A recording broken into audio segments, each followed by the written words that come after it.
I'm Logan Crawford, and right now on the Spotlight Network, we're exploring a transformative guide for leaders with an amazing author. Her name is Kathy Ock, author of Building Your Blueprint, the Leader's Playbook for Creating Strategy and Team Alignment. This essential playbook provides a 4-phase process to help leaders set clear direction, align their teams, and achieve targeted results. Watch right now as Kathy shares her 30 years of experience in leadership coaching and strategy to help you turn vision into reality. We're delighted to have this very talented author join us here today on Spotlight. We thank our team at Atticus Publishing for helping us put her in the spotlight today. And we ask viewers like you to support authors like her by subscribing to our channel and purchasing her amazing book. The links are below the interview. Kathy, great to see you here today on Spotlight. Thank you so much, Logan. Great to have you on the show. Loved your book. I think your whole life has kind of been leading up to writing a book such as this. It seems like you've culled the best information from throughout your professional career and put it into this book. That's exactly right. And it's hard to believe that it's actually been multiple decades, 3 decades of work. But all of that taken together was really what inspired me to write this book. I've honed those practices and I've refined the process over so many years. And I really wanted to put that opportunity to facilitate the process into the hands of more leaders. There are so many leaders who need to set strategy and don't really know how to do that. So I wanted them to benefit from these practices that I've learned over so long. Absolutely. You want to be a leader. You don't want to be a boss. And I think that's important. I think that's what your book does. It empowers executives to be leaders and not bosses, right? Right. And I think there is an important distinction between managers and leaders. Managers are more involved often in the day-to-day work, and they have a stronger operational focus. Leaders need to be able to scale multiple levels, and often they don't get the time to think and operate more strategically.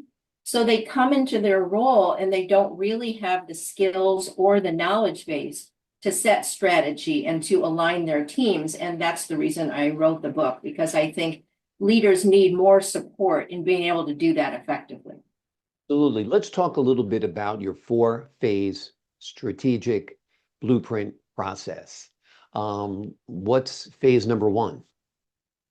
Phase number 1 is always looking outside the organization first.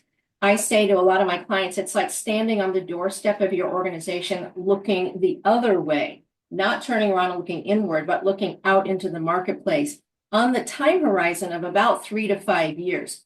The reason for that is if we start from today and we work from our current assumptions, those will actually take us down a path that may be completely off the mark with where the future marketplace is going.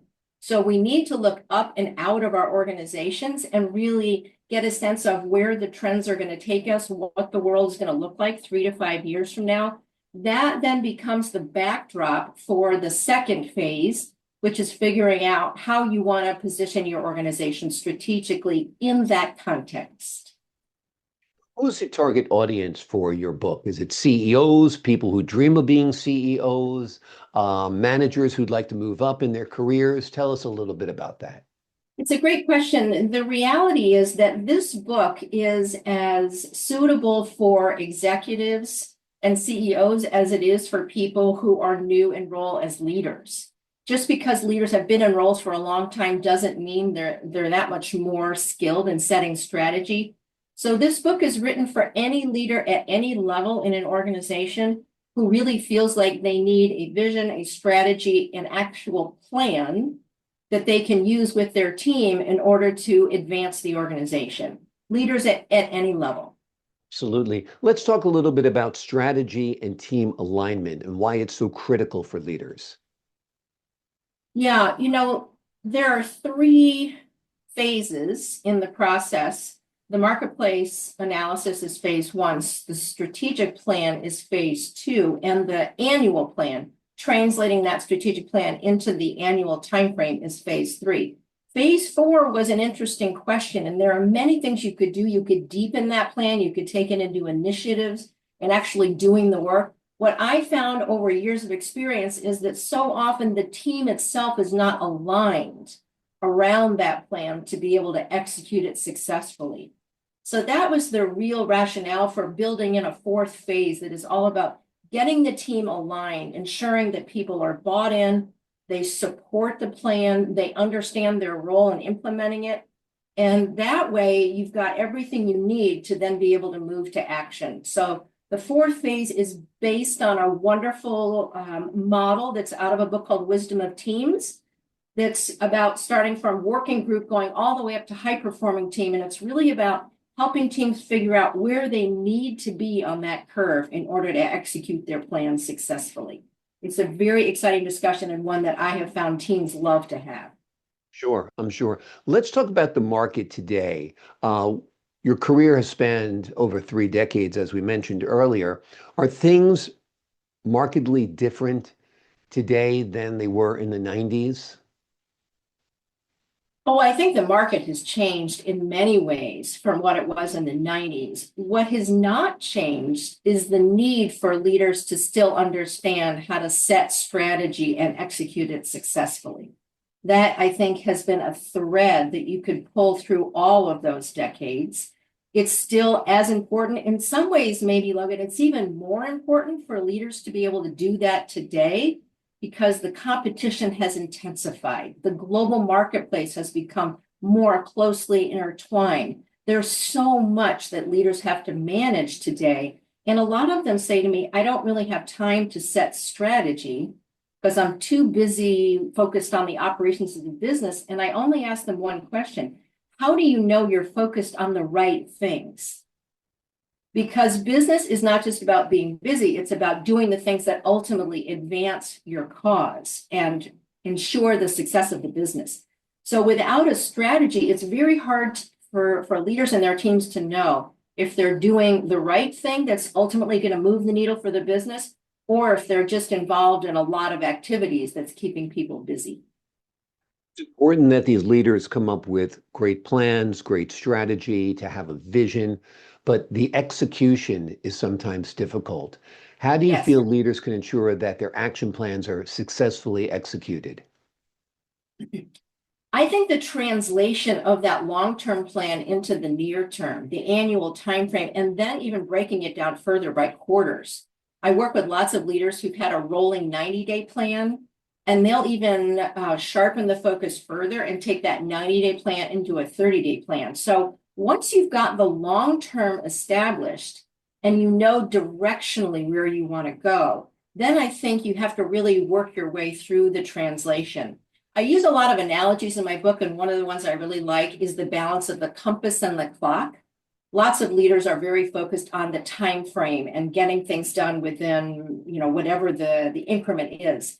The reality is, if you don't directionally know where you're going, if you don't have the compass set, then the clock isn't anywhere near as effective a tool. So you really need the balance of both, and the compass needs to come first. Let's give the folks at home who are watching this and the potential readers an overview of the book. What will they find when they crack the covers? I wrote the book in a way that hopefully is very relatable. I have examples. I included different scenarios. There are considerations at the beginning of every chapter. It is a very structured approach. It is a 4-phase model. And I show that process at the beginning of every chapter so people know exactly which phase they're in and how we're moving through it. It's designed so that people can facilitate the process. So I have key takeaways, for example, at the end of every chapter. I have tips for the facilitators, things to keep in mind as they're transitioning from one phase to the next. I have people who've read it who have never led a team. And what they say is that it's very easy to pull things from it and integrate them into a meeting or use them in an actual session. And that's the way I wrote it. It really is a set of tools that people can use to put them immediately into practice. Great. Talk to us a little bit about one of those tools or exercises that are in your book that you feel are most impactful for new leaders.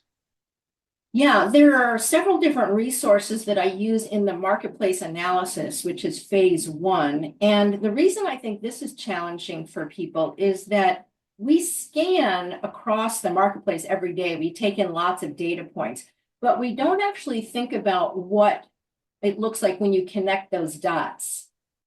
So when you help people think about what you would do to project and see where those trend lines take you in the future, a lot of them get a little confused about how you would do that. So I try and bring in some tools like a video that I use that's called The World in 2050, which seems incredibly far off until you show people the video and it's short, 5 or 6 minutes. It brings the outside in and helps people think about what is real and what potentially is even starting to go into motion today.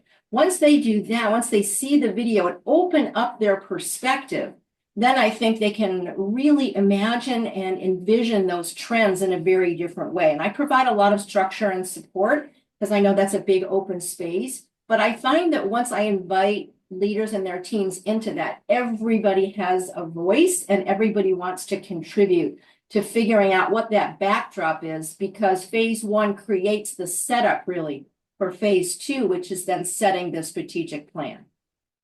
One of the challenges that leaders have today that is a post-COVID reality Yeah. is remote or hybrid teams. How Mhm. do you go about, or what tips do you have for building team alignment in these situations? Well, I think one of the things I've recognized is that you can run this process live, or you can actually do it on a virtual platform. I've run many of these sessions with teams who are remote and geographically dispersed.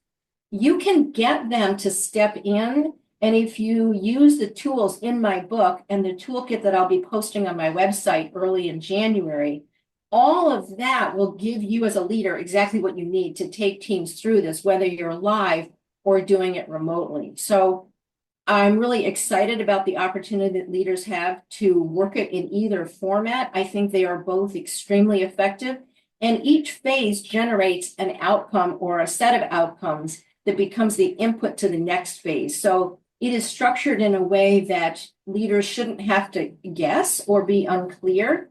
It's spelled out very clearly in the book what you need from one phase to the next to move all the way through the process.